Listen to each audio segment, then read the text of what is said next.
Samedi 13 octobre 2021, 19h50. Localisation, Le Havre. J'ai envie de rentrer. J'ai besoin de rentrer chez moi, chez mes parents. J'ai peur. J'ai peur de ne pas réussir cette année, de ne pas y arriver. J'ai peur de décevoir mes parents en ne validant pas mon année. J'ai envie. J'ai envie d'arrêter ces études qui semblent ne mener à rien, qu'à des problèmes et des contraintes en plus. Oui, c'est comme ça que je vois mes études, comme des contraintes. Des freins à ma vie professionnelle et, en même temps, je ferais quoi si je ne les avais pas? Parce que oui, je réfléchis déjà à arrêter, et ça depuis des semaines. Je suis ici parce qu'il n'y avait pas d'autre choix, parce qu'on ne m'a pas accepté. Et ça me saoule parce que j'ai le sentiment d'avoir bossé pendant 3 ans pour rien, et d'avoir des diplômes qui ne me serviront pas. Je ne suis pas une artiste, une graphiste.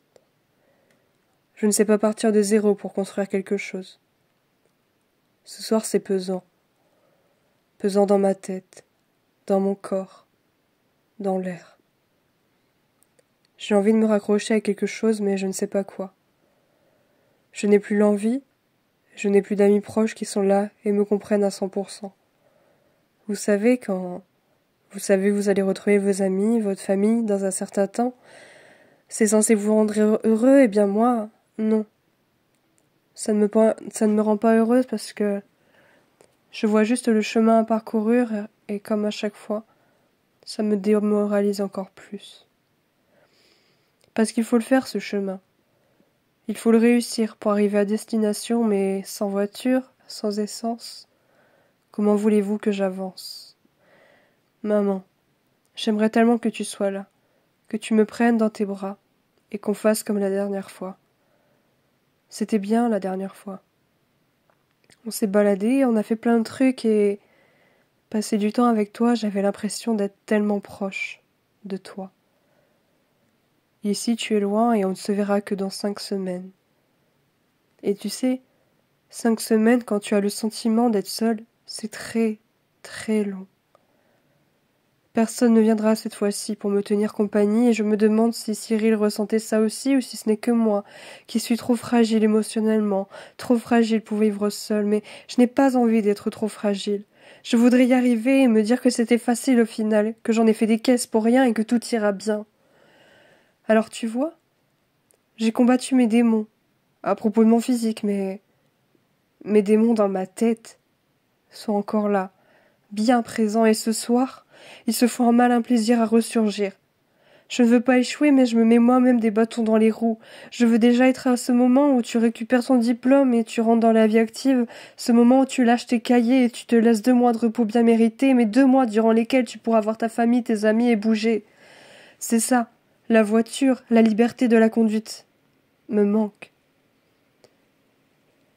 Ici, j'ai l'impression d'être coincée dans cette ville et de ne pouvoir en sortir que toutes les 6 semaines. Je ferai peut-être une demande pour changer d'école l'année prochaine et si j'ai mon année et que je continue de façon à me rapprocher à ma famille et mes amis. En plus, je me sens nulle d'avoir encore 3 ans à faire à mon âge, alors que la plupart de mes amis ont fini leurs études ou presque. Et je sais que je ne devrais pas me plaindre. Beaucoup n'ont pas cette chance de pouvoir continuer leurs études ou même simplement d'en faire. Beaucoup n'ont pas la chance d'avoir des parents qui leur paient l'école et le logement, je le sais, j'en suis consciente. Et je sais aussi que dans 2 ou 3 jours tout ira mieux. Puis tout ira à nouveau mal. Parce que c'est comme ça que je fonctionne. J'aimerais me téléporter chez moi et voir ma mère devant la télé et j'irais me blottir dans ses bras où je passerai plus 5 minutes. Le temps de faire un coucou puis de dire bonne nuit. J'ai juste hâte d'être les vacances. Surtout que ce sera Noël, vous vous rendez compte? Noël. Je vais pouvoir voir un bout de ma famille et je les aime tellement si vous saviez à quel point je les aime et j'ai peur de perdre du temps précieux avec eux pendant que je suis là. Alors je me demanderai toujours comment Cyril a fait pour tenir, en plus, beaucoup plus loin que moi. J'ai l'impression que c'est débile. C'est débile ce que je fais d'écrire comme ça, ce que je ressens, mais écoute, ce sera mon point de départ vers la guérison.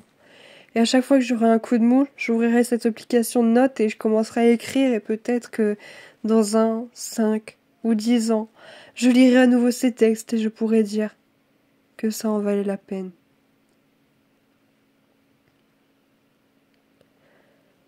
Jeudi 20 juin 2024, 23h51. Localisation, Le Havre. Ça en valait la peine. Tu as réussi. Diplôme en poche et amour précieux. Tu as réussi. Là où tu croyais échouer, à chaque fois. Et ta maman est toujours là pour toi. Tu es sensible, mais c'est grâce à cette sensibilité que tu as validé ces 3 années. Tu es capable.